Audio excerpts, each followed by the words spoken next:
અમદાવાદ શહેરમાં મુખ્ય fire station હજુ પણ બાંધકામ હેઠળ વર્ષ 2019માં મંજૂર કરાયેલા દાણાપીઠ ફાયર સ્ટેશનની હજુ સુધીમાં 55% કામગીરી પૂર્ણ થઈ શકે વર્ષ 2019માં લોકાર્પણ કરાયું હતું અને માર્ચ 2020માં વર્ક ઓર્ડર આપવામાં આવ્યો। 55 કરોડના ખર્ચે ઊભું થનાર ફાયર સ્ટેશન એએમસીને અંતે 65 કરોડમાં પડશે। કોરોના સમયે રેતી અને ઈંટના ભાવ વધતા કોન્ટ્રાક્ટરે 10 કરોડ વધુ માંગ્યા હતા। 7 માળનું ફાયર સ્ટેશન 28,000 ચોરસ મીટરમાં બનાવવાનું હતું। ફાયરના અધિકારીઓ માટે 3 BHK અને 2 BHKના આવાસ બનાવવાનું પણ આયોજન હતું। એટલું જ નહીં, ફાયર સ્ટેશન સાથે 303 4 વ્હીલર અને 222 2 વ્હીલર પાર્ક થઈ શકે એવું મલ્ટી લેવલ પાર્કિંગ પણ તૈયાર કરાશે। અન્ય પ્રોજેક્ટની જેમ દાણાપીઠ ફાયર સ્ટેશનનો પ્રોજેક્ટ નિયત સમય કરતાં 1.5 વર્ષ વિલંબમાં અને હજુ પણ ફાયર સ્ટેશનની કામગીરી પૂર્ણ થતાં 1 વર્ષનો સમય લાગી શકે છે।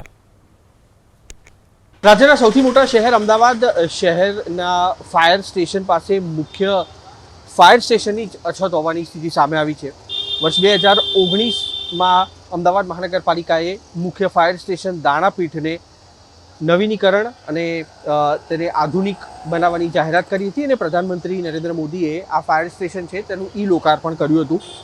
વર્ષ 2020માં 55 કરોડના ખર્ચે વર્ક ઓર્ડર આપવામાં આવ્યો હતો અને 7 માળનું આ ફાયર સ્ટેશન છે તે બનાવવામાં આવનાર હતું। કુલ 28,000 ચોરસ મીટરમાં આ ફાયર સ્ટેશન ઊભું થવાનું છે।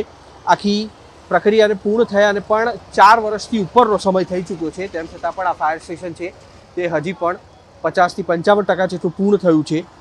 મળતી માહિતી અનુસાર 7 માળનું ફાયર સ્ટેશન તેની સાથે મલ્ટી લેવલ પાર્કિંગ પણ અહીંયા આગળ ઊભું થવાનું હતું, જેમાં 303 4 વ્હીલર અને 222 જેટલા 2 વ્હીલર પાર્ક થઈ શકે તેટલું પાર્કિંગ ઊભું થવાનું હતું। એટલું જ નહીં, કોઈ પણ મુલાકાતીઓ જે આવતા હોય તે મલ્ટી લેવલ પાર્કિંગમાં પોતાના વાહનો પાર્ક કરી અને સીધા દાણાપીઠ મુખ્ય કચેરી ખાતે જઈ શકે તેના માટે વોકવે બ્રિજ પણ બનાવવાની જાહેરાત કરવામાં આવી હતી, પરંતુ આ બ્રિજ ની સાથે સાથે ફાયર સ્ટેશન અને મલ્ટી લેવલ પાર્કિંગ છે તેની કામગીરી એટલી હદે મંથર ગતિએ ચાલી રહી છે કે અમદાવાદ મહાનગરપાલિકાના અંતર્ગત આવતા ફાયર અધિકારીઓ છે તેમને દાણાપીઠ ફાયર સ્ટેશન ન હોવાના કારણે અત્યારે જમાલપુર ફાયર સ્ટેશન બેસવાની પરિસ્થિતિ છે।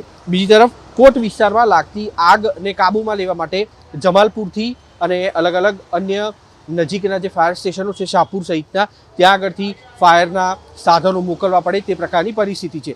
એક તરફ અમદાવાદ મહાનગરપાલિકા તરફથી આદેશ કરાયો હતો કે કોઈ પણ પ્રોજેક્ટ જે તેની સમય મર્યાદા કરતાં વિલંબમાં ચાલતો હોય તેના કોન્ટ્રાક્ટર સામે એક્શન લેવા, પરંતુ આ જે પ્રોજેક્ટ છે તે વર્ષ 2022-2023માં પૂર્ણ થવાનો હતો તે હજી સુધી પૂર્ણ નથી થઈ શક્યો અને હજી પણ આગામી 6 મહિનાથી 1 વર્ષ સુધીનો સમય અમદાવાદ શહેરને તેનું મુખ્ય ફાયર સ્ટેશન મળતા લાગી શકે તેમ છે। કેમેરામેન કરણ પ્રજાપતિ સાથે કુશાંક સોની, ABP અસ્મિતા, અમદાવાદ।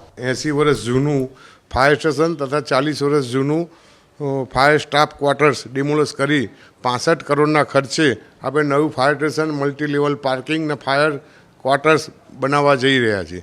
લગભગ એનો કુલ એરિયા 5,013 મીટરનો જમીનનું ચોરસ મીટર એરિયા છે। એમાં 1 BHKના 25 ક્વાર્ટર બનશે, 303 ગાડી પાર્કિંગ, 204 નંગ 2 વ્હીલર પાર્કિંગની સુવિધા હશે। અત્યંત આધુનિક ટાઈપનું મલ્ટી લેવલ પાર્કિંગ તેમજ ફાયર સ્ટેશન આપણા અમદાવાદ મ્યુનિસિપલ કોર્પોરેશનની ઉદ્ઘાટન 15/8/2025ના રોજ ખુલ્લું મૂકવામાં આવશે।